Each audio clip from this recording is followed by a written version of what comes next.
Hola, ¿cómo andan? ¿Todo bien? Podemos charlar tranquilo, todavía creo que no están, o estarán los profes en silencio, pero para que nos pongamos de acuerdo. Eh, sí, Soledad, yo te mando ese texto, lo tengo, es medio largo, pero después le saco foto y te lo mando. Dale, Manu, dale. Muchas gracias.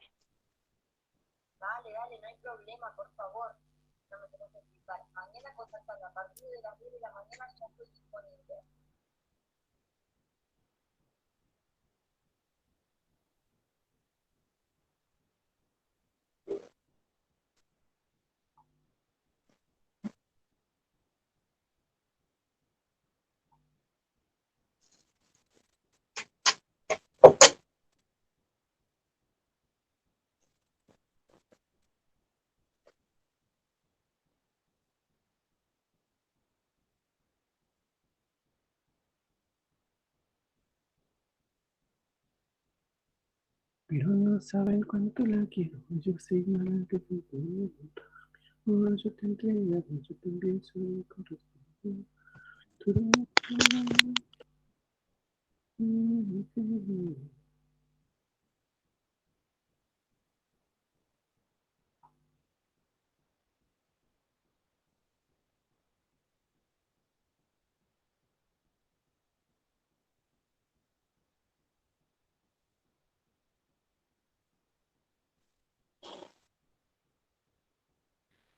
¿Solé?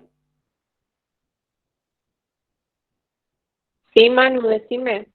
Somos los dos, nada más que estamos charlando.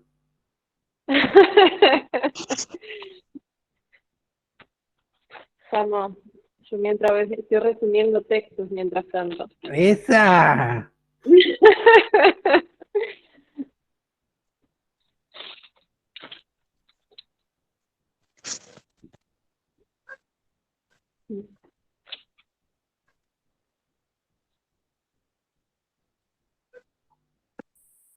Estoy con mate, pero preferiría estar con una cervecita. Pero bueno, lo voy a dejar para el partido.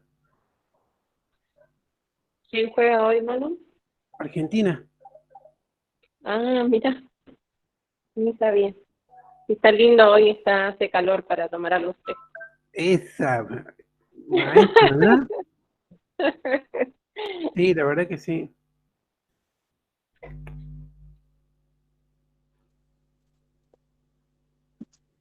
¿Cuánto te falta ya para ser mamá? Me dieron fecha para el 1 de enero, así que ¡Oh! pleno año nuevo va a estar naciendo. Que se adelante. No, pero para las primerizas creo que se adelanta, ¿no? Para las demás creo que fue en fecha. No, eso ya no, a mí ya no se me va a adelantar.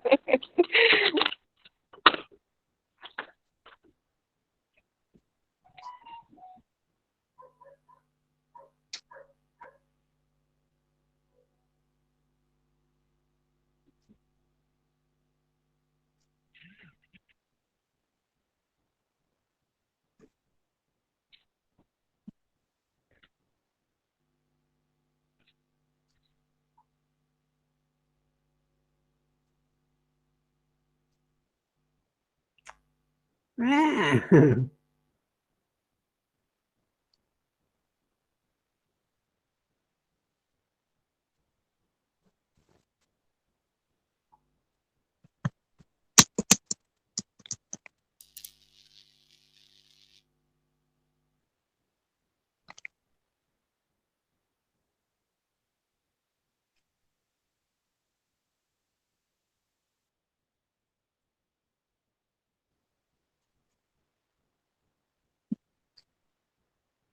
Celeste, no me acuerdo cuánto era el apellido.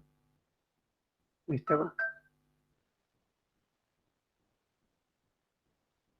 Hola, buenas tardes, ¿me escuchan? ¿Sí? Hola, profe, sí. Sí, profe. Bueno, ¿cómo están? Buenas tardes, sí. Como de costumbre, la tecnología y yo no vamos juntos y no sé qué le pasa a mi computadora y no la puedo iniciar. Eh, Se está reiniciando y díganme si ustedes ven ahora, porque estoy conectada desde el celular, Si ustedes pueden ver mi presentación. Hola, profe, buenas tardes. Sí, Mm, Sí, profe, podemos sí, ver hasta estamos su viendo. pantalla. Ah,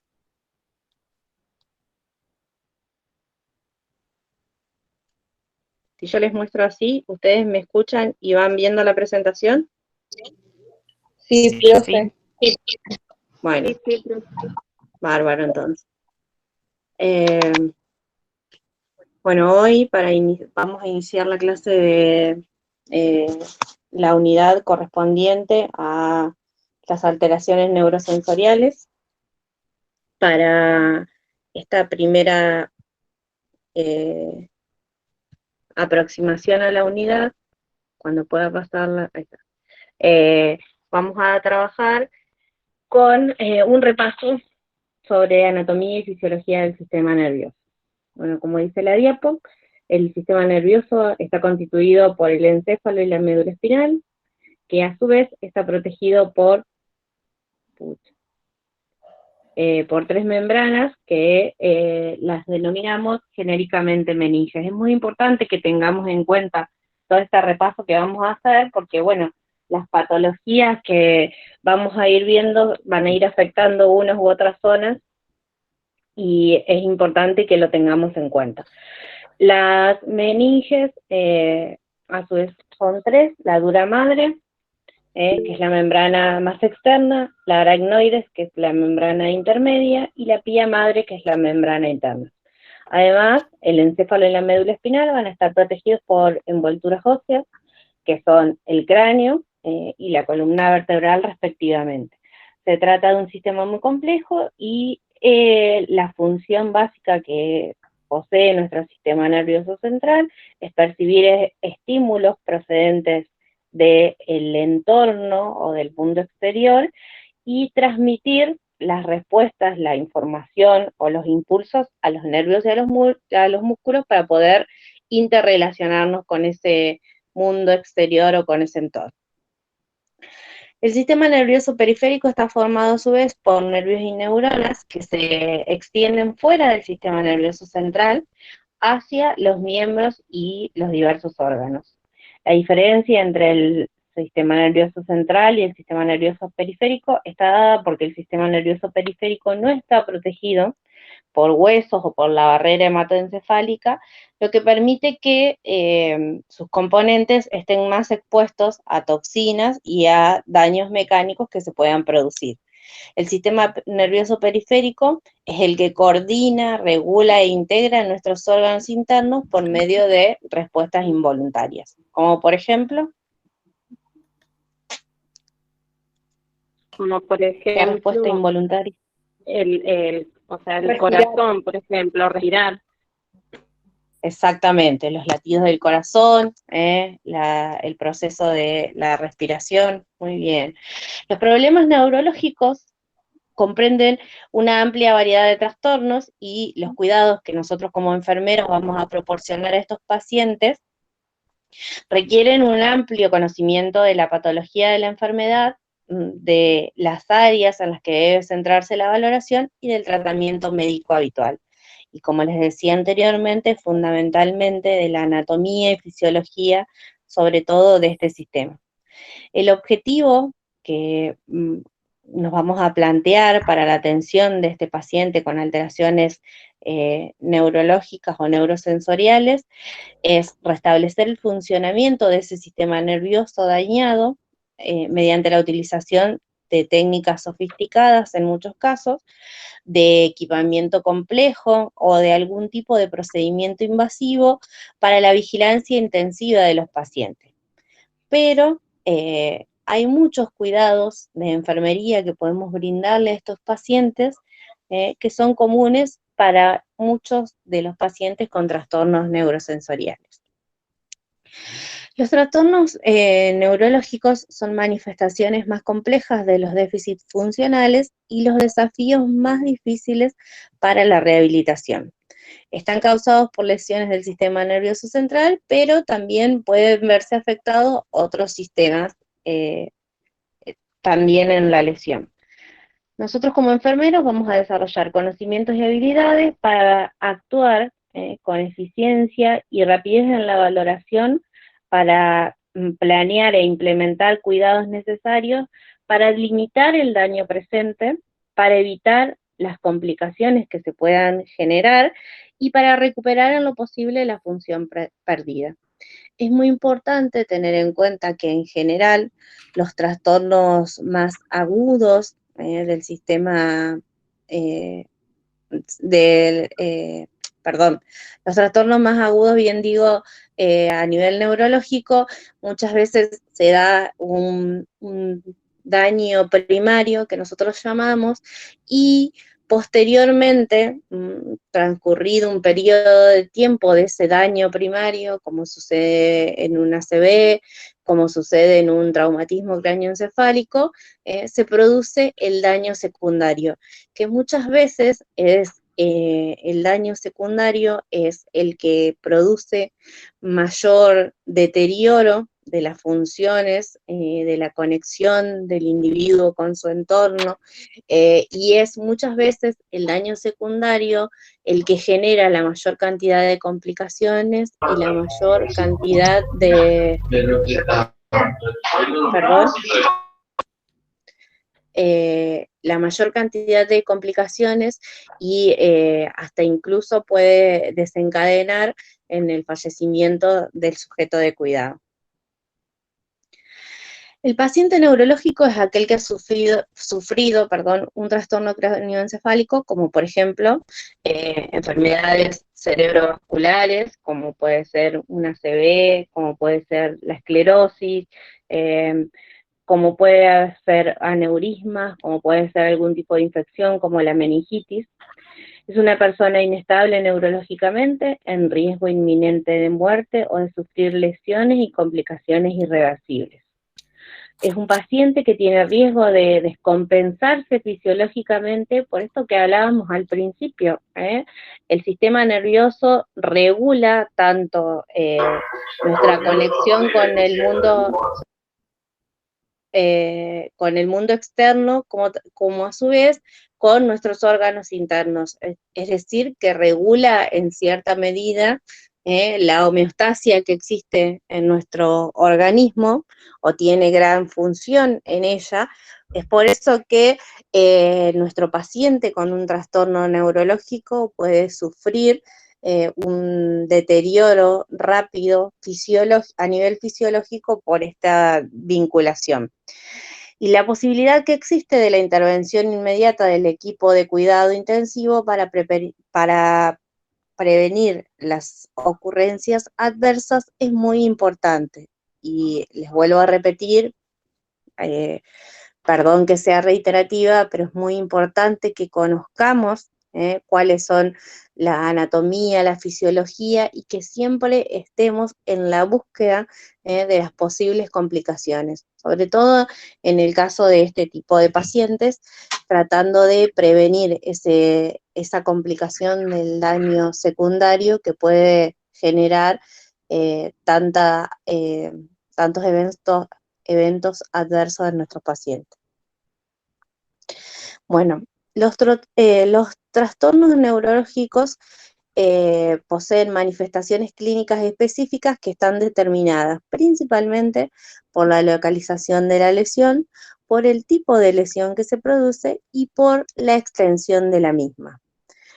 Las patologías neurológicas que más requieren de nuestro cuidado, de nuestra atención, son la hipertensión endocraniana, los hematomas intracraneales, que ya vamos a ver los diversos tipos que se pueden producir, las enfermedades vasculares cerebrales, las lesiones agudas de la médula espinal, los aneurismas intracraneales, los tumores cerebrales, la meningitis y las malformaciones arteriovenosas. Los trastornos neurológicos, según su evolución, pueden ser no progresivos, de inicio súbito, como el accidente cerebrovascular o ictus, o el traumatismo de cráneo, una lesión medular o algunas patologías como el síndrome de Guillain-Barré, la poliomielitis o la lesión de los nervios periféricos que dejan signos clínicos inmediatos. Los síntomas de estos efectos del traumatismo y la enfermedad son estacionarios, o sea, se mantienen en el tiempo. Y la máxima gravedad de los síntomas ocurre en el momento del inicio o del desencadenante de la patología. Los trastornos neurológicos progresivos pueden estar dados en enfermedades como por ejemplo la esclerosis múltiple, el Parkinson, la miastenia gravis o la esclerosis, la comúnmente conocida como ELA, esclerosis lateral amiotrófica, entre otras, y la evolución de estas enfermedades, los síntomas van empeorando con el tiempo y disminuyen progresivamente la capacidad funcional, y es esto lo que complica la situación del paciente y lo que los lleva a un desenlace fatal. ¿Qué es lo que enfermería va a valorar en un paciente con trastornos neurosensoriales? Primero, la historia de salud del paciente para analizar su evolución hasta este momento, más allá de que se pueda producir, por ejemplo, un traumatismo de cráneo por una caída de altura. Uno dice, pero ¿qué historia de la enfermedad voy a estudiar si el traumatismo de cráneo es un evento fortuito que no le sucedió porque, por ejemplo, el paciente tenía un trastorno dislipémico y eso le generó alguna complicación que lo llevó a esta patología? En realidad, lo que vamos a estudiar de esa historia de salud del paciente son todos aquellos factores que puedan complicar o que puedan agravar la situación de la enfermedad actual. Los antecedentes familiares, los antecedentes y hábitos sociales, los antecedentes farmacológicos y obviamente la exploración del paciente. En la exploración del paciente, cuando realizamos el examen de un paciente neurológico, está constituido en la exploración del paciente neurológico está constituida por 5 componentes importantes: la valoración del nivel de conciencia, de la función motora, de la función ocular y de tanto del movimiento ocular como de las pupilas, del patrón respiratorio y de las constantes vitales. En este tipo de pacientes, bueno, en todo, sí.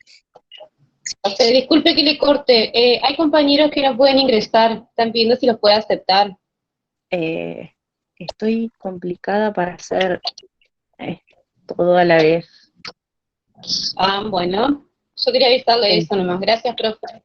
No, de nada. En realidad estoy intentando que la computadora se reinicie y cuando se reinicie lo voy a poder aceptar desde... Bueno, yo les aviso. Bueno, profe. Perdón.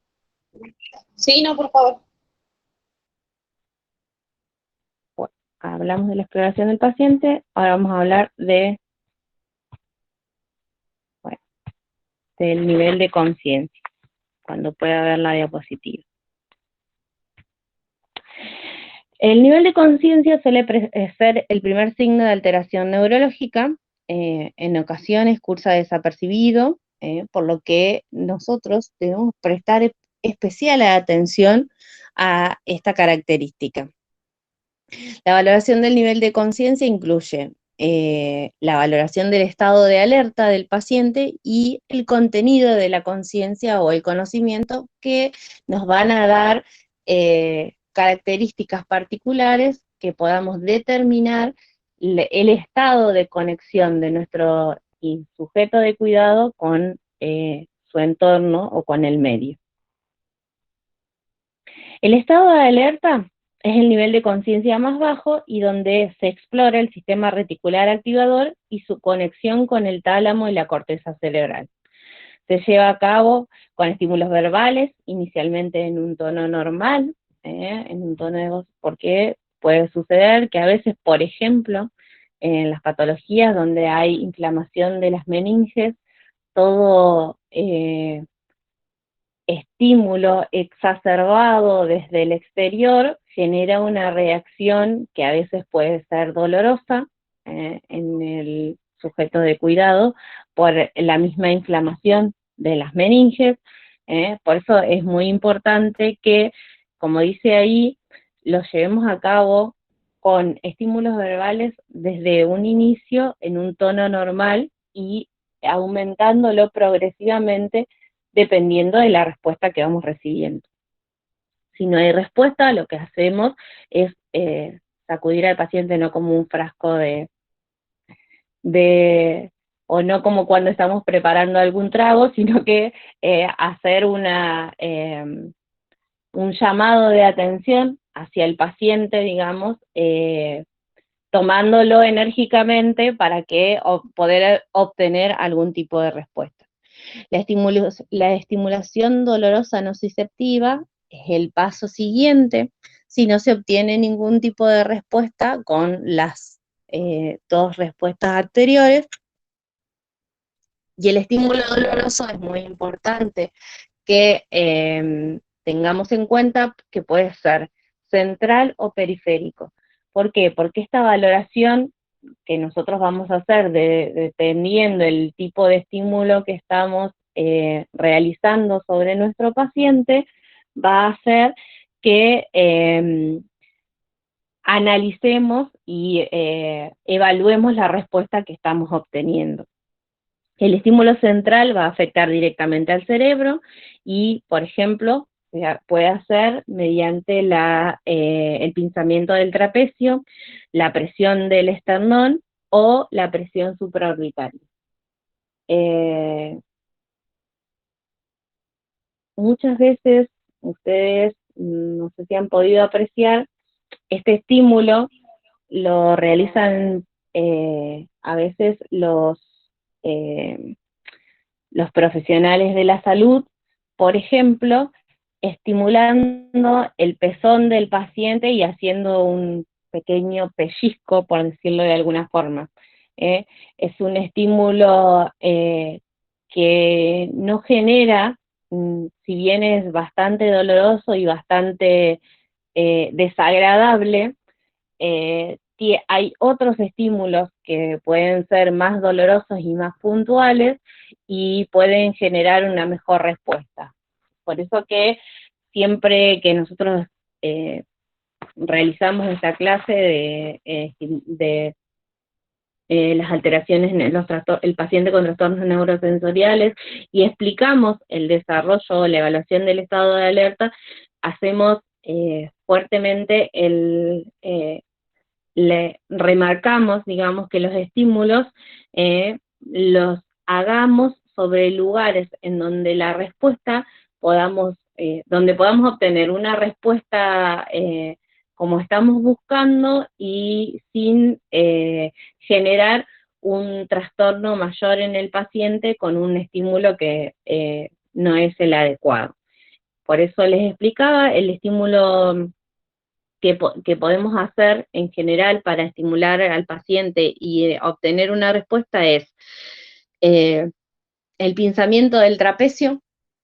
Si ustedes hacen una compresión sobre el trapecio, van a generar un estímulo doloroso bastante intenso, lo mismo que la presión en el esternón, sobre todo con el puño cerrado, y uno se apoya con fuerza sobre el esternón del paciente, estimulándolo, que a su vez no solo es la presión que se ejerce y el estímulo doloroso que se genera, sino también el estímulo, ¿se acuerdan que les dije anteriormente de sacudir al paciente o de generar un estímulo de llamado de atención para que el paciente nos responda? ¿Se entiende esto? Sí, profe. Sí, profe. Sí, profe. Sí, profe. Sí, profe. Profe, se escucha con eco, no sé si tiene prendida también la... Sí, acabo de prender la compu y bueno, la perdí. Bueno, los compañeros que quedaron fuera lo lamento, pero no los puedo incorporar. Siguiendo con el estado de alerta y la evaluación del contenido de la conciencia o el conocimiento, esto está relacionado con las funciones superiores y permite a los pacientes orientarse hacia las personas, el tiempo y el espacio. Requiere que el paciente responda a determinadas cuestiones y un cambio en su respuesta va a revelar un aumento en el nivel de confusión y orientación que puede significar el inicio del deterioro neurológico. ¿Cómo vamos a indagar o cómo vamos a hacer esta evaluación de contenido de la conciencia o del conocimiento? Con preguntas básicas, como ¿cuál es tu nombre? ¿Qué día es hoy? ¿Sabe en qué lugar se encuentra? ¿Recuerda su número de documento? Si es una persona que es un adulto mayor, si tiene hijos, si recuerda sus nombres, si recuerda el nombre de su pareja. Preguntas sencillas de cosas cotidianas y básicas que el paciente podría responder en un estado de conciencia conservado de forma natural y sin ningún tipo de complicaciones. Con esto es con lo que valoramos, digamos, el estado de orientación temporoespacial de nuestros pacientes.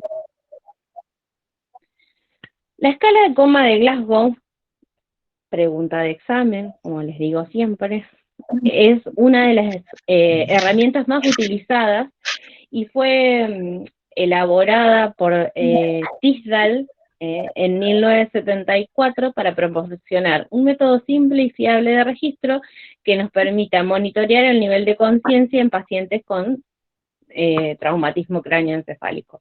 ¿Por qué es muy importante y por qué hacemos una revisión de la historia de la escala de coma de Glasgow?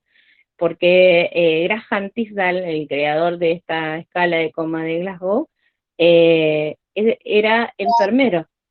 Fue creada esta escala de coma de Glasgow tan utilizada y tan valorada para este tipo de pacientes, fue creada y desarrollada por un colega nuestro.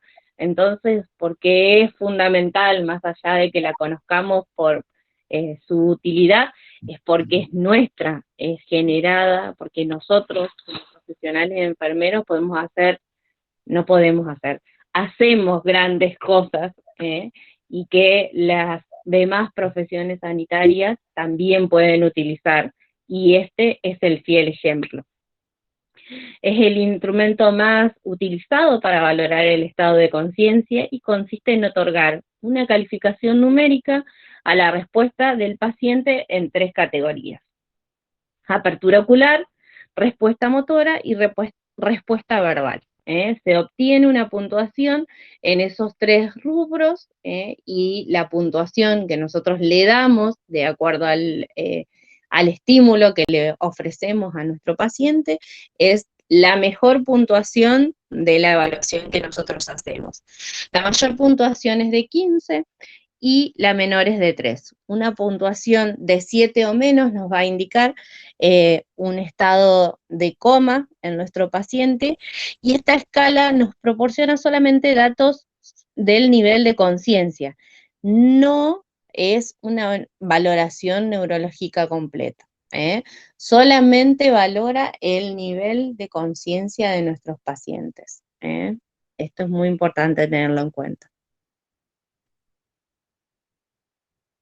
Ahí, no sé si la pueden ver bien, pero bueno, está desarrollada con la puntuación y con el tipo de estímulos que vamos a realizar con nuestros pacientes para poder valorar. Cuando valoramos la apertura ocular, le vamos a dar 4 puntos a la apertura espontánea, es decir, nosotros entramos a la habitación, a la sala donde se encuentra nuestro paciente, y saludamos, como lo haríamos con cualquier otro de los pacientes, buenos días y buenas tardes, buenas noches, lo que sea, y nuestro paciente espontáneamente abre sus ojos y nos responde.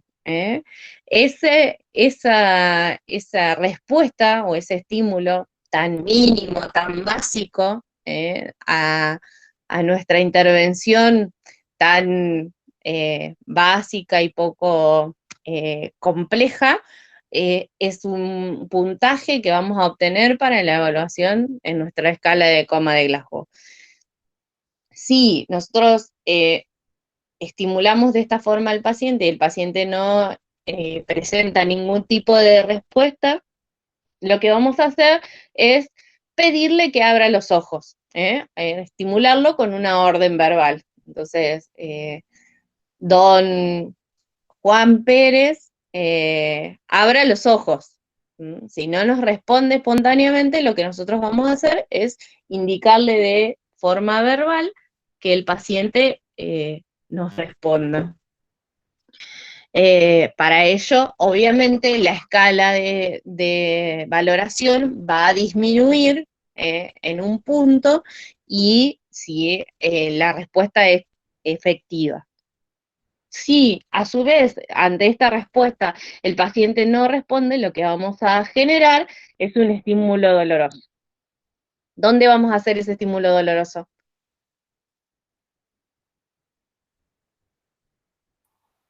No sabe, no contesta.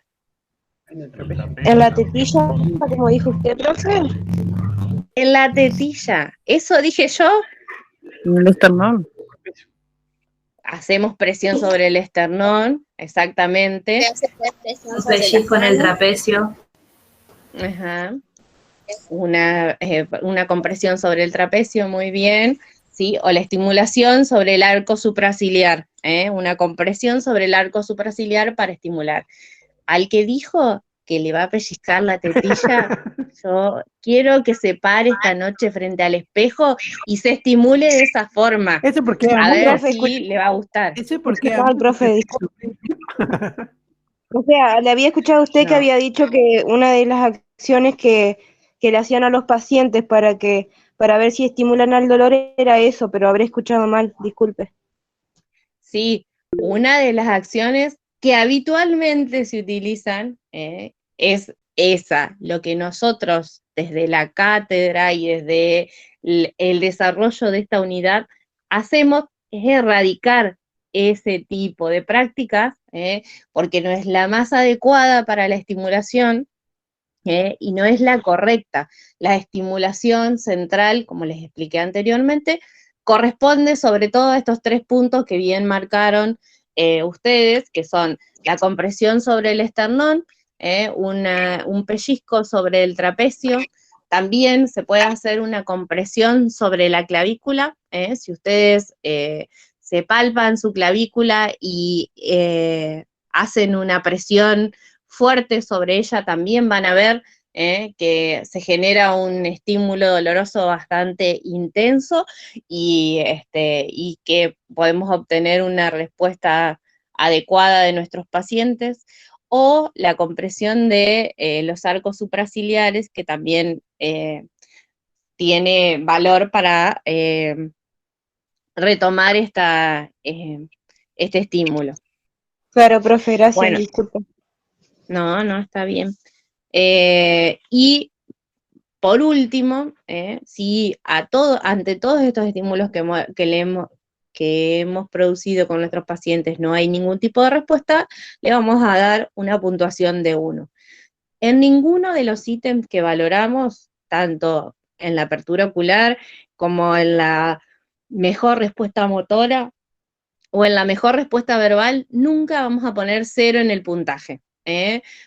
Por ejemplo, ¿qué pasa con el paciente que sufrió un traumatismo cráneoencefálico y se golpeó sobre uno de los laterales de la cara y no puede abrir el párpado por el mismo edema o por la misma lesión que le generó el traumatismo? ¿Cuál va a ser el puntaje que le vamos a poner si no podemos evaluar esa apertura ocular? ¿1, profe? 1. No.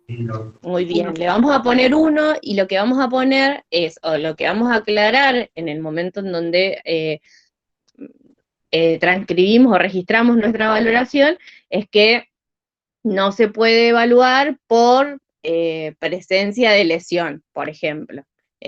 O, por ejemplo, en el caso de los pacientes que están dentro de una terapia intensiva con asistencia mecánica ventilatoria, que deben tener un tubo endotraqueal, entonces la respuesta verbal no la vamos a poder evaluar porque el paciente en teoría está sedado, con un tubo en su tráquea que no va a poder emitir ningún tipo de respuesta, también corresponde a 1 la evaluación y se aclara con tubo endotraqueal.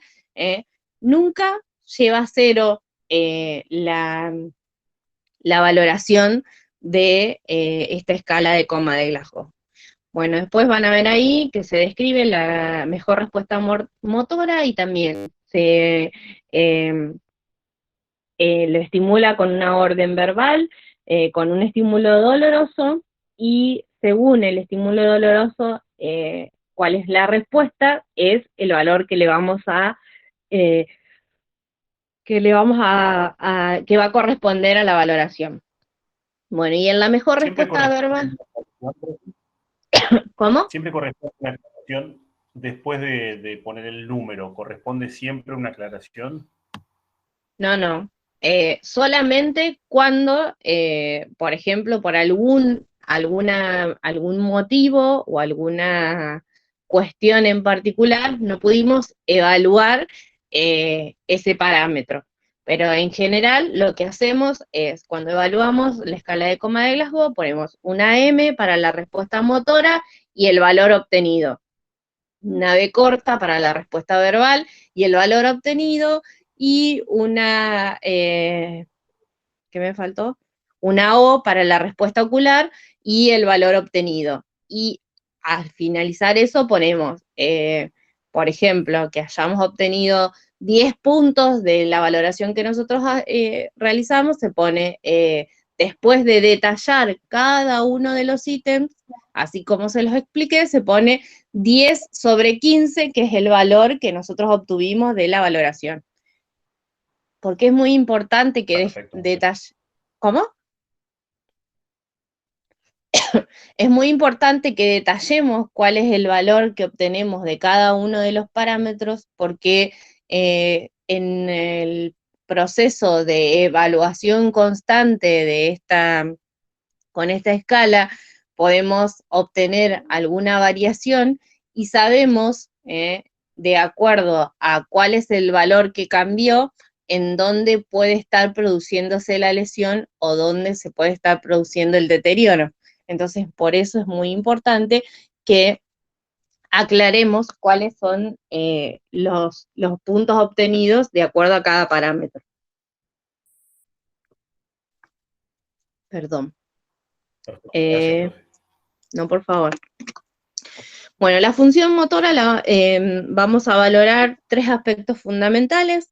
Vamos a observar los movimientos motores involuntarios, ya sea desde el movimiento de la respiración que va a tener nuestro paciente, que puede estar en estado de coma, puede estar en un estado letárgico, puede estar somnoliento. Nosotros vamos a valorar igual los movimientos involuntarios como la respiración, como por ejemplo algún tipo de contracción muscular involuntaria que pueda tener nuestro paciente. Vamos a evaluar el tono muscular, es decir, cómo se encuentra la tensión de ese músculo para si se encuentra flácido o se encuentra bien tenso. Y vamos a estimular la fuerza muscular para evaluar el tipo de respuesta neurológica. Esto también vamos a tener en cuenta. El día que me evalúen a mí y me pongan que tengo los músculos flácidos, se van a acordar de mí por el resto de sus días. Así que tengan cuidado cuando hagan esta evaluación y me estén atendiendo a mí. Ya No sé vale que, venganza, profe. ya, Ok. ya sé que más de uno se va a querer vengar en algún momento, pero bueno, yo les voy a tirar las patas a la noche, se los aseguro. Se debe valorar cada extremidad de manera independiente y luego hacer una comparación de un lado y otro, buscando signos de lateralización que pueden producirse en uno u otro lado del cuerpo o en ambos lados. El movimiento motor involuntario se valora revisando todos los músculos, como decíamos recién, en tamaño, en aspecto, si presenta algún tipo de atrofia, buscando la presencia de fasciculaciones, es decir, de movimientos involuntarios del músculo por cada una de sus fibras o por separado, clonus, mioclonías, balismo, tics, espasmos, hipo, que revelen la presencia de algún tipo de disfunción neurológica. El tono muscular lo vamos a valorar revisando la oposición a los movimientos pasivos, como les decía recién, la tensión, la flacidez en el músculo. Se efectúan movimientos pasivos sobre los miembros y se mide el grado de resistencia, perdón, en búsqueda de signos de hipotonía, de flacidez, de hipertonía, de espasticidad o de rigidez. Y la fuerza muscular la vamos a valorar pidiéndole al paciente que realice algún tipo de movimiento de resistencia, como por ejemplo, apriéteme la mano, empuje mi mano con fuerza, haga fuerza con el pie hacia abajo o hacia arriba. Para valorar la función motora del paciente con problemas neurológicos, lo importante que debemos recordar es que la columna vertebral juega un papel muy importante. Cuando el paciente no puede comprender las instrucciones o los estímulos que nosotros estamos diseñando para ello, lo que vamos a utilizar es el estímulo doloroso para medir esta respuesta motora. Y se realiza, como dijimos, en cada extremidad por separado para valorar la función individual, y lo que hacemos es valorar, por ejemplo, presionando la uña de los dedos de los pies, sobre todo, por ejemplo, apoyamos un lápiz sobre la uña y hacemos fuerte compresión para ejercer, digamos, un estímulo doloroso intenso. Después lo que podemos hacer es con ese mismo lápiz o con esa misma virome, estimular sobre la planta de los pies para generar el reflejo de Babinski, que después lo vamos a ver cuando veamos la meningitis, que es uno de los reflejos más importantes que tenemos para realizar la clínica de esta patología. O haciendo un pequeño pellizco en la parte interna de la pierna o del brazo, digamos, de acuerdo a la función motora que estemos evaluando. Las respuestas motoras producidas por el estímulo doloroso, como lo vimos también a través de la escala de Coma de Glasgow, son más o menos similares. Pueden ser espontáneas, producidas sin estímulos externos. Por ejemplo, le podemos pedir al paciente que levante la mano, como les decía, que apriete con fuerza, que empuje, para poder observar la respuesta.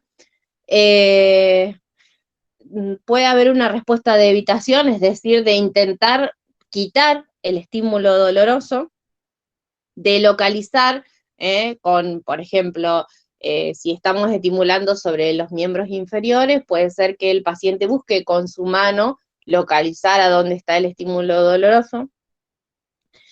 Y pueden haber respuestas anómalas, como la de decorticación, que la respuesta es una flexión anormal que se produce espontáneamente o ante el estímulo doloroso, y lo que se genera en el paciente, o lo que podemos observar, es que, por ejemplo, en los miembros superiores se produce un giro a la inversa de lo que habitualmente haríamos. O sea, nosotros habitualmente lo que vamos a hacer para girar nuestras manos o para manejarnos con el mundo exterior es girar desde adentro hacia afuera, en el común y habitual de nuestros movimientos. En estos pacientes, ante el estímulo, lo que se va a producir es un movimiento de afuera hacia adentro, como que están girando hacia adentro sus miembros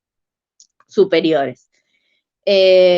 Cuando hay presencia de descerebración, la respuesta va a ser una extensión anormal, también con un movimiento, un ligero movimiento de giro, como venía siendo el de decorticación, y a su vez una extensión anormal de los miembros, y puede haber flacidez, como hablábamos anteriormente, así ningún tipo de tensión en los miembros, o la ausencia de la respuesta ante el estímulo doloroso.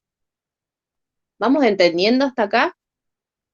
Es muy importante que tengan en cuenta todo esto que vamos viendo, porque son la valoración que enfermería va a realizar para analizar el nivel de lesión y el nivel de daño que presenta nuestro paciente con trastornos neurosensoriales.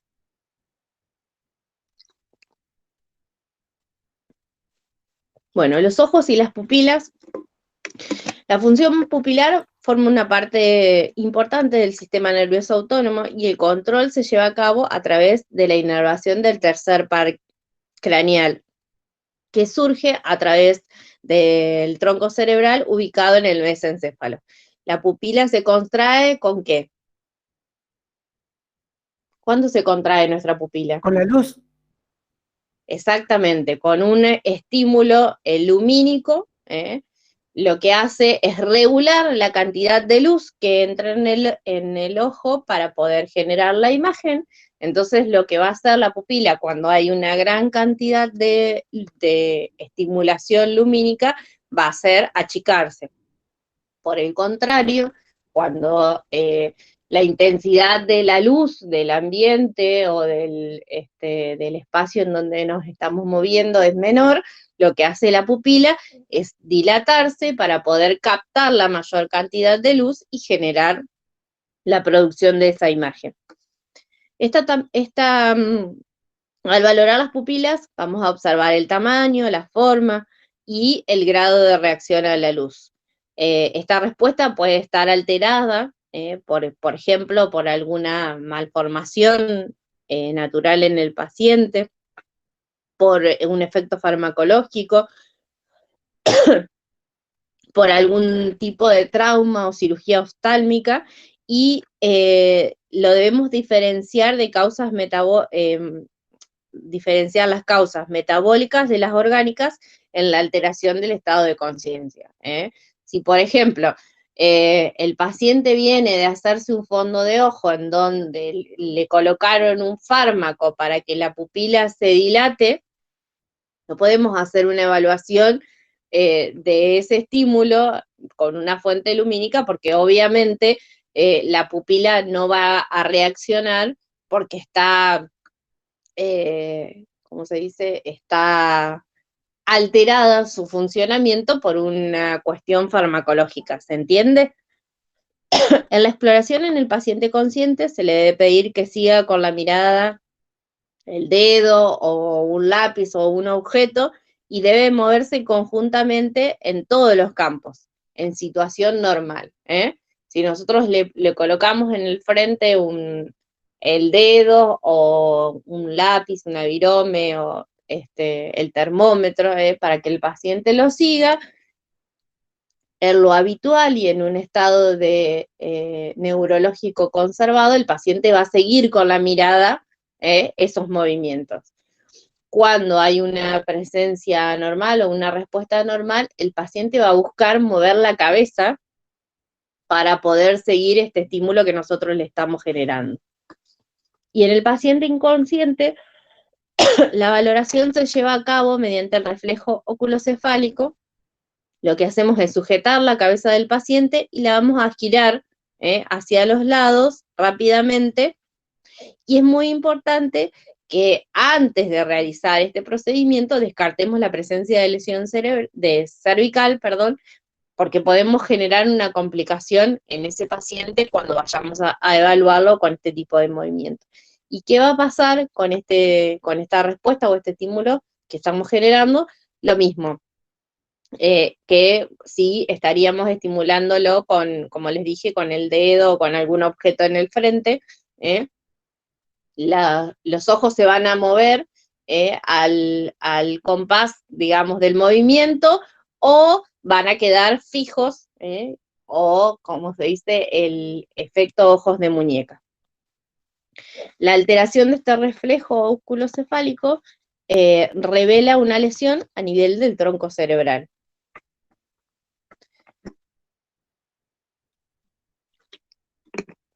¿Vamos hasta acá?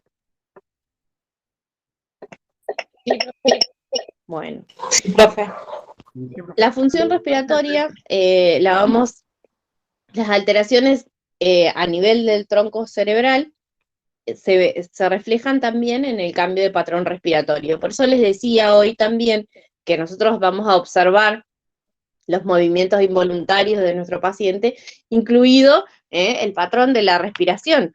Eso también nos va a generar una información para nuestra valoración y para analizar el tipo de acciones que vamos a realizar. Puede cambiar el patrón respiratorio, puede haber presencia de respiración de Jane-Stock, o una respiración apnéusica, o puede haber respiración de Biot, o respiración atáxica, o puede haber un tipo de hiperventilación central, que nos van a revelar el compromiso neurológico de ese paciente.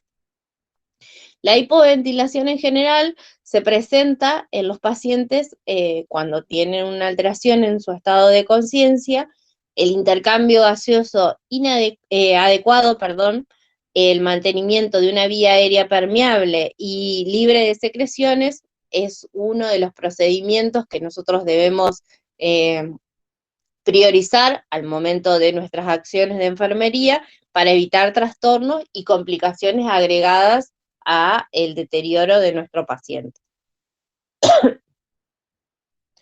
Bueno, la enfermedad, estamos hasta acá con la valoración de enfermería. Vieron que es una valoración muy puntual que se hace para todas las patologías o trastornos neurosensoriales que podamos tener, es decir, podemos evaluar a todos nuestros pacientes neurológicos. ¿Y cuáles son los puntos que vamos a evaluar? Bueno, estuve hablando 1 hora del cohete. A mí ya me da miedo contestar porque se me van a reír todos, así que... No, ¿por qué? No, está bien. Este es el momento en donde nos vamos a intercambiar la información y donde nos podemos equivocar. Claro, pero a mí me parece mejor que me expliquen qué es lo que hice mal a que se rían, pero bueno. Sí, está bien. A veces eso también por ahí es una cuestión muy personal de cada uno, de cómo toma, digamos, la corrección y de cómo aprende, pero me imagino que en el momento en que alguien se rió de tu error, a vos te quedó fijado ese error y nunca más lo vas a volver a cometer y lo vas a aprender, y la persona que se rió va a tener que remarla un poco más para poder aprenderlo. Entonces, bueno, hablábamos de qué es lo que evaluamos o qué es lo que valoramos en nuestro paciente con un trastorno neurológico o neurosensorial. El estado de conciencia. El estado de conciencia. ¿Qué valoramos del estado de conciencia? Las respuestas si son espontáneas o no. Está bien, pero ¿qué vamos a valorar de ese estado de conciencia? ¿Se acuerdan que había 2 cuestiones que valorábamos? El estado de alerta del paciente y el nivel de conocimiento o de conexión con su entorno.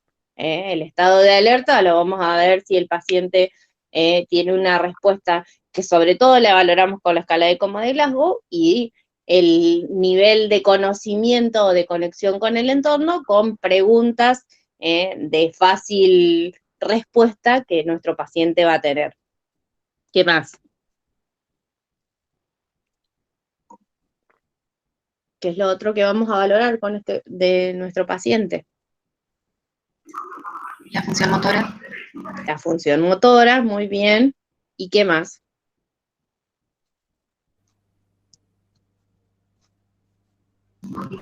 La respuesta a estímulos. Sí, la respuesta a los estímulos es lo que es la forma a través de la cual vamos a valorar.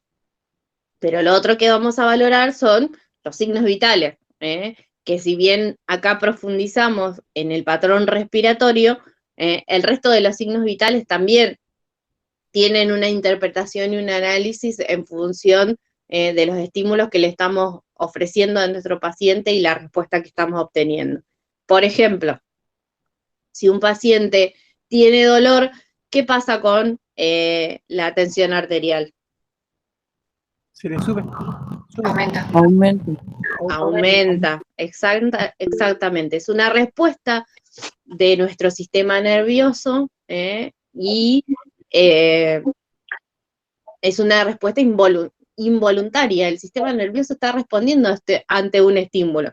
Entonces, si nosotros tenemos un paciente que está inconsciente, pero nosotros vemos que el paciente está hiperventilando y lo controlamos y tiene un aumento de la tensión arterial sin ningún otro signo aparente, digamos, de ese aumento de la tensión arterial, ¿qué vamos a valorar? El paciente no me puede decir que tiene dolor porque está inconsciente, pero yo, enfermero, que estoy analizando, estoy valorando cuáles son las respuestas de mi paciente, voy a saber que si el paciente está hiperventilando, si tiene un aumento de la tensión arterial, si le controla la frecuencia cardíaca y esta también está aumentada, voy a buscar para hacerle un analgésico según lo que tiene prescripto y van a ver cómo estos valores se van a ver modificados en función de mi acción de enfermería planificada de acuerdo a la valoración que realicé y el diagnóstico que obtuve. ¿Se entiende? Sí. Sí, profe. Bueno, Sí, profe, se entiende. se me terminó el agua. Decí que me puedo levantar y puedo ir hasta la heladera y ustedes no me ven. ¿Cómo, Manu? Que podemos hacer una pausita si querés. Está bien. No, No, dale. sí, ya nos falta poquito de... Ya terminamos en un ratito. Bueno, la enfermedad cerebrovascular es una lesión denominada comúnmente ataque o shock por su inicio brusco, lo que conocemos más comúnmente y más familiarmente como ACV o accidente o ataque cerebrovascular. Produce una parálisis de un lado del cuerpo, que la denominamos hemiplegia, o de ambos lados del cuerpo, que reconocemos como hemiplegia bilateral.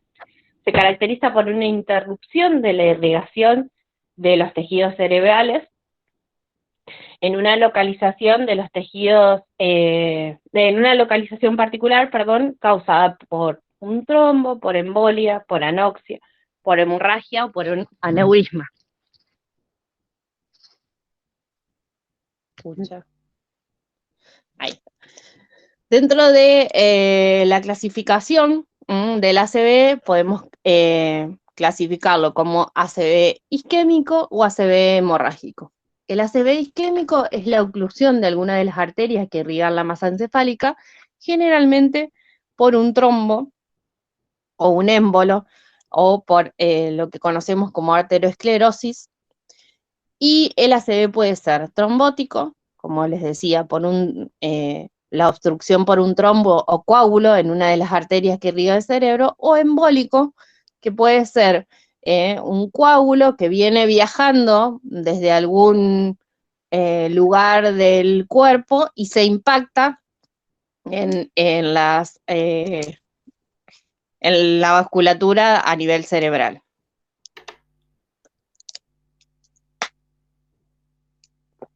El ACV hemorrágico, perdón, se debe a la ruptura de un vaso sanguíneo encefálico debido casi siempre a un pico hipertensivo, o también puede estar dado por un aneurisma congénito o una malformación arteriovenosa. El aneurisma es como una formación deficitaria de la vasculatura. Es como, ¿vieron cuando están las pelotas de fútbol que están cosidas y que a veces se rompe la costura y se sale por el agujerito, digamos, que queda, se sale la cámara de la pelota hacia afuera, y queda ese globito hacia afuera? Bueno, el aneurisma es exactamente eso. Vendría a ser como la rotura de la costura de la pelota, y cuando hay un aumento de la presión, se forma ese globito, que cuando aumenta en mayor cantidad puede llegar a romperse y generarse el ACV hemorrágico. ¿Se entiende? Es lo más didáctico que les puedo explicar cómo es la formación de un aneurisma. La hemorragia puede ser subdural, que puede estar debajo de la dura madre, por lo común es por la ruptura de un vaso; extradural o epidural, que está fuera de la dura madre y generalmente se da a consecuencia de una fractura de cráneo y es de resolución quirúrgica; o subaracnoidea, por algún tipo de traumatismo, por hipertensión o por ruptura de un aneurisma congénito o algún tipo de malformación arteriovenosa. ¿Cuáles son los factores de riesgo para estas enfermedades cerebrovasculares? La hipertensión arterial como factor número 1 a la cabeza. Además, la fibrilación auricular. ¿Por qué la fibrilación auricular? ¿Qué les parece?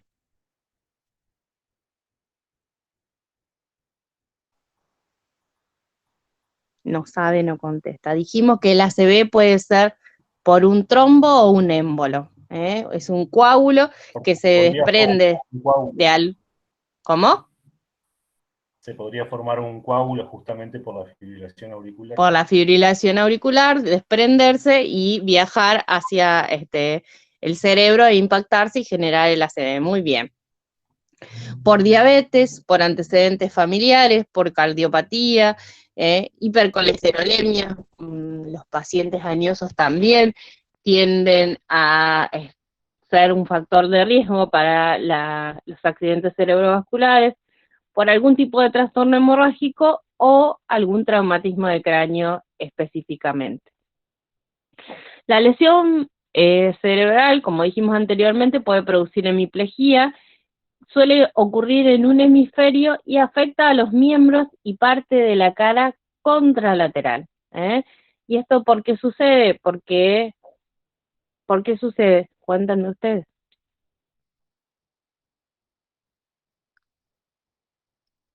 ¿Qué pasa con la inervación una vez que sale de la médula espinal? ¿Cómo está la inervación en nuestro organismo?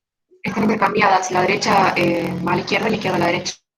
Exactamente, por eso generalmente cuando el ACV, por ejemplo, es derecho, la afectación es sobre el lado izquierdo del individuo.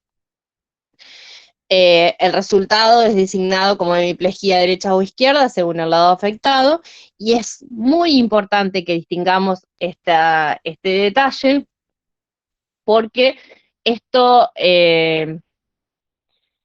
nos va a ayudar a analizar cuáles son las áreas que están afectadas y que podrían complicarse. Por ejemplo, dependiendo de qué lado esté el ACV, puede afectar mayormente al área del habla, al área de comunicarse, puede generar dislexia en nuestro paciente, no solamente la pérdida del habla, sino que, por ejemplo, el no poder hilar una conversación adecuadamente. Esto también es una afectación a nivel neurológico. Por ejemplo, la pérdida de la visión, la pérdida del olfato. Bueno, ahora está de moda con el coronavirus, pero también es un trastorno a nivel neurológico, o el sentir algún olor en particular o determinado por una afectación a nivel neurológico. Según el lado del cerebro que esté afectado, puede haber, como les decía recién, déficit motores y sensitivos, deterioro de las funciones de percepción y de cognición, de la personalidad premórbida, del planteamiento motor, de las habilidades para resolver problemas y juicios. Se puede perder la continencia urinaria, la motivación, el sentido de conciencia social y de responsabilidad. Hay muchos que están frontalizados, sin tener una CD, nada, chiste aparte. Una lesión puede afectar a ambos hemisferios y producir signos clínicos bilaterales, también podemos analizarlo. ¿Cuál es el cuadro clínico que nosotros vamos a observar en estos pacientes? Pérdida del control voluntario de los movimientos, una hemiplegia, es decir, parálisis de uno de los lados o de ambos lados, hemiparesia, que es la pérdida de la fuerza, ataxia, que es un deterioro en la coordinación, arreflexia, hipotonía, espasticidad, y si la afección es en el hemisferio cerebral izquierdo, las secuelas funcionales van a afectar al lado derecho. Esto parece redundante, pero es muy importante que lo tengan en cuenta.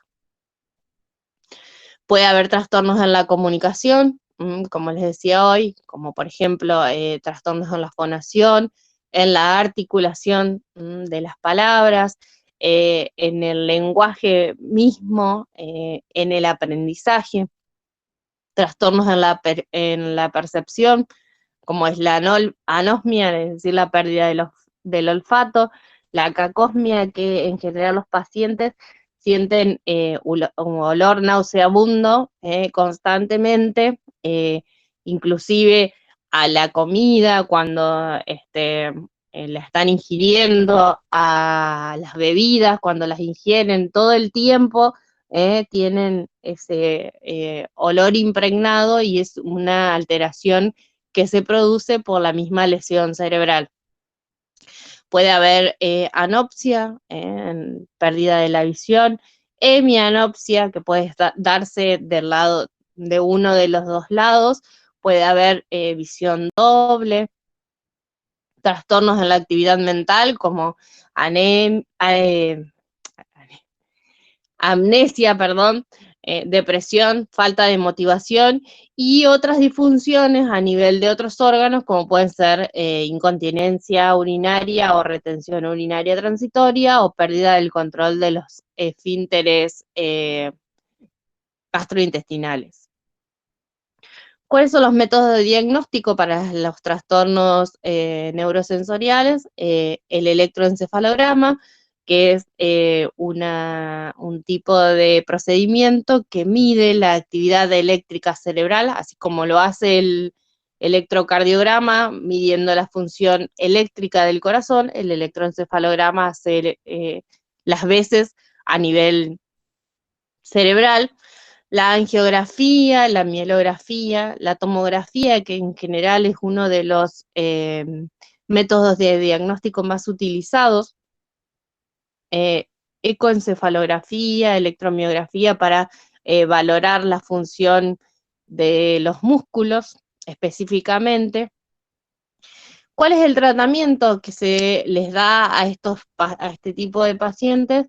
Disminuir el edema cerebral, que es la primera complicación que genera, digamos, es la complicación que más, o es el signo que más complicaciones genera. Lo que se administra son diuréticos osmóticos y algunos tipos de procedimientos que hacen que disminuya el edema, detener la trombosis o embolización a través de la utilización de antitrombóticos o antiagregantes plaquetarios. Bueno, vamos hasta acá. ¿Alguna duda, alguna pregunta?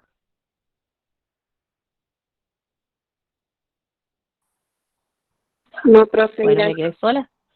No, profe, no vamos. No, no, está muy bien. Bueno, vamos a hablar ahora de lo que es la hipertensión endocraneal. La hipertensión endocraneal es el aumento o la elevación sostenida de la presión intracraneana por encima de sus valores normales. Está dada en general por, como les dije recién, el aumento sostenido y la pérdida de los mecanismos compensatorios para este procedimiento.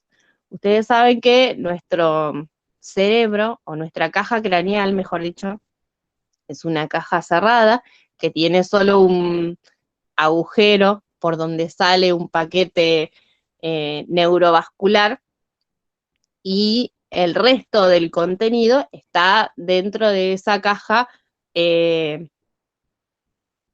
maravillosamente ordenado, tanto el paquete vascular como el líquido cefalorraquídeo como la masa encefálica propiamente. Todo esto tiene un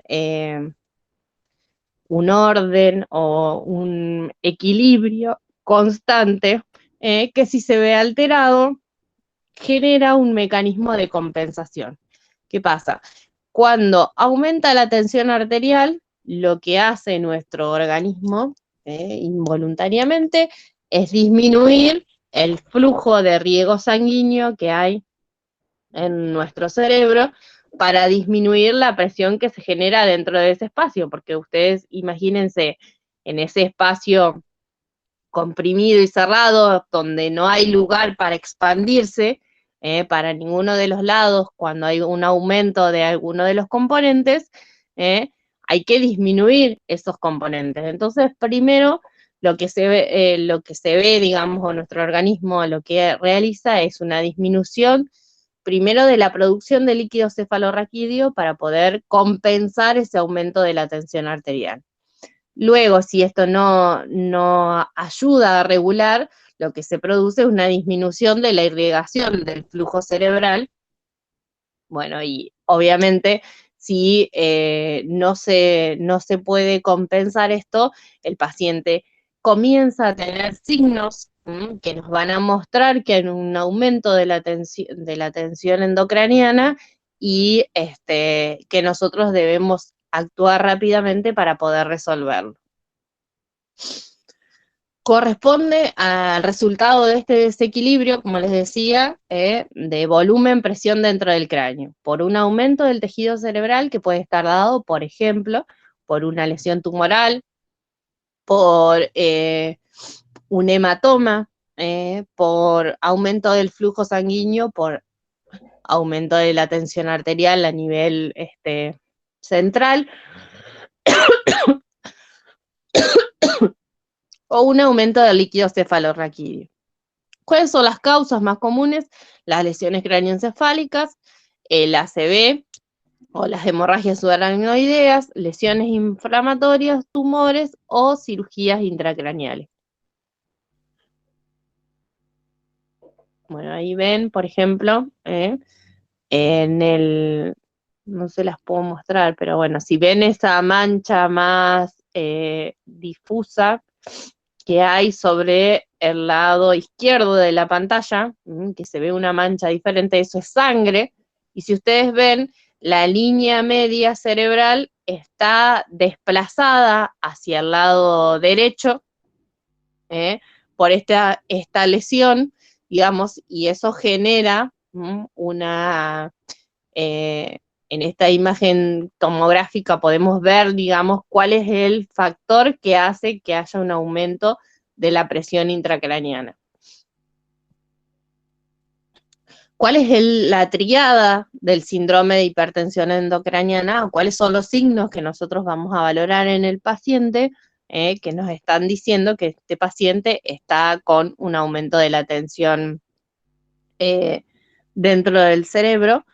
Una cefalea intensa, los vómitos en chorro como respuesta neurovegetativa, y el edema de papila, que lo que va a generar es una fotofobia característica en estos pacientes, que hacen que obviamente les moleste el estímulo lumínico y quieran o busquen el estado de oscuridad constante.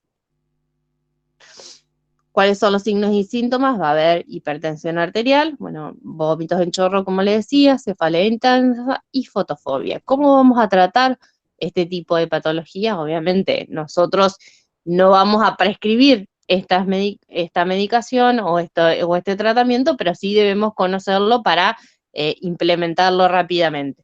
Disminuir el volumen encefálico a través de diuréticos osmóticos. En general lo que se utiliza es el manitol, que es un diurético que hace una depresión rápida del líquido o de el exceso de líquido, el exceso de volumen que está presente, y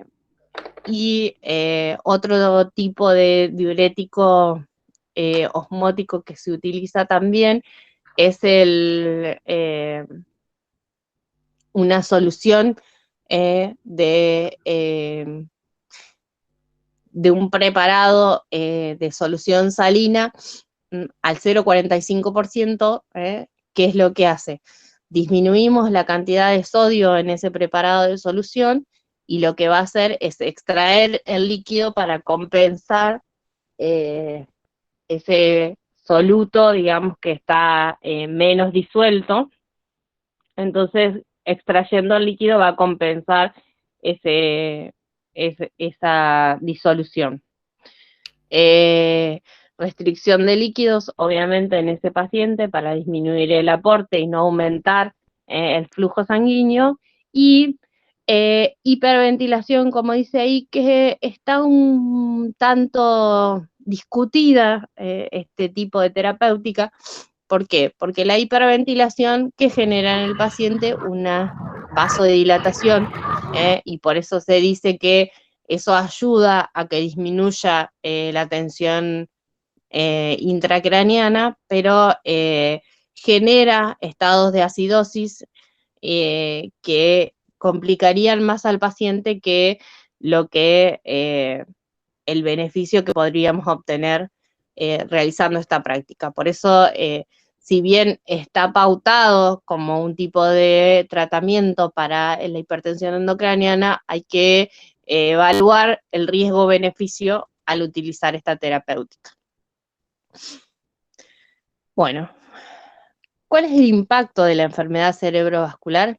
Ya sea que la persona se vea afectada por el inicio brusco de un accidente cerebrovascular o por el shock de un trauma específico que produce una hemiplegia o algún trastorno a nivel de sus funciones habituales, los resultados de este trastorno pueden tener un impacto devastador sobre la vida de la persona.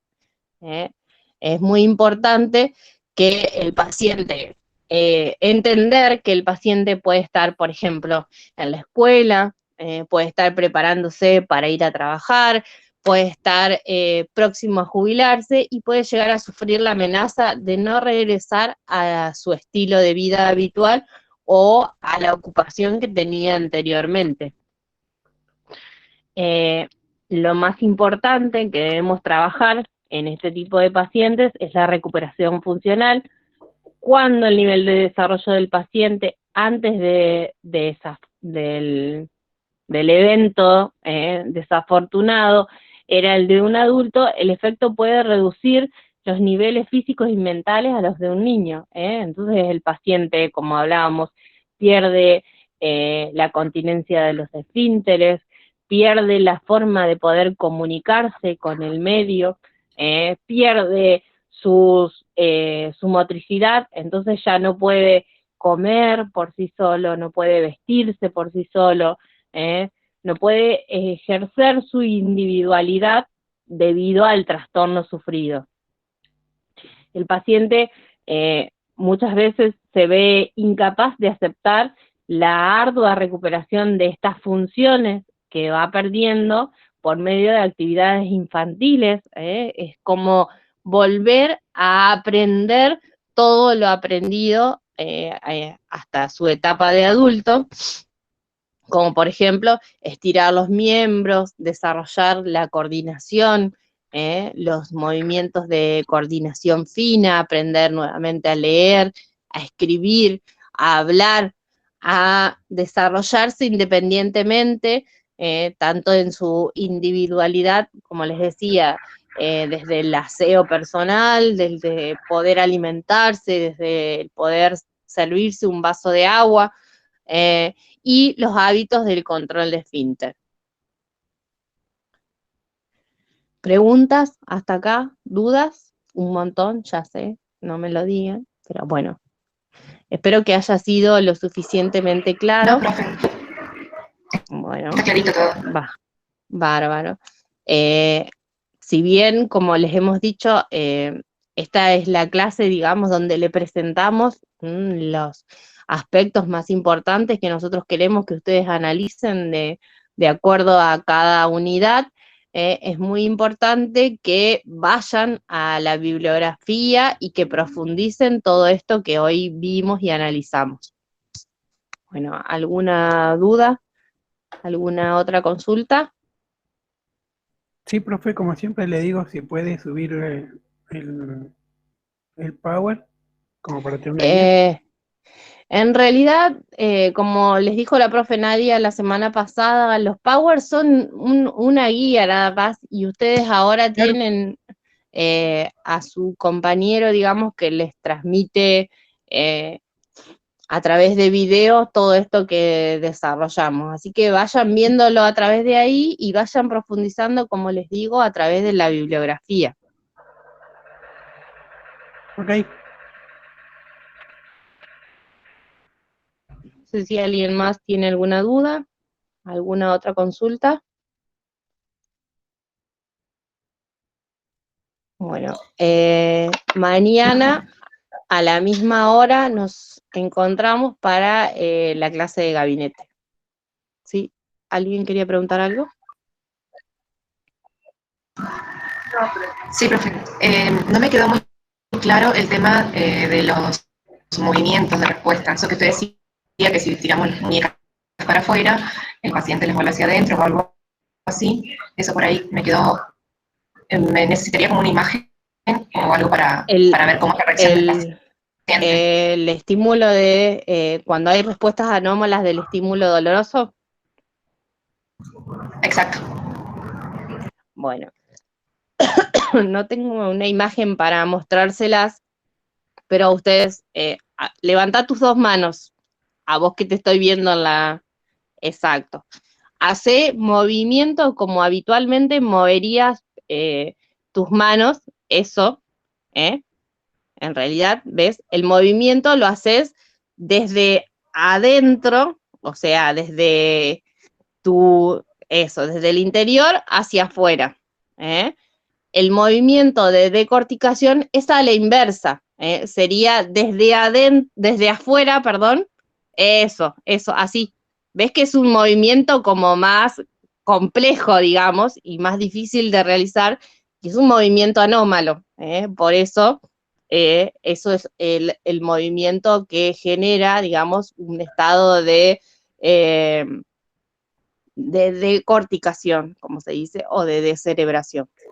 ¿Se entiende? Sí, ahora entendí, lo relacioné con un episodio que me tocó, y sí, tiene razón, sí, ahora lo relaciono bien, digamos. Bárbaro, buenísimo. Gracias, Vale. No, de nada. ¿Alguna otra pregunta? No, profe, hasta ahora fue claro. Bueno, gracias. Bueno, muy bien. Bueno, nos vemos Gracias, profe. mañana entonces. Adiós. Chao, profe. Hasta mañana, vemos. Chao, profe. Hasta mañana. Hasta mañana.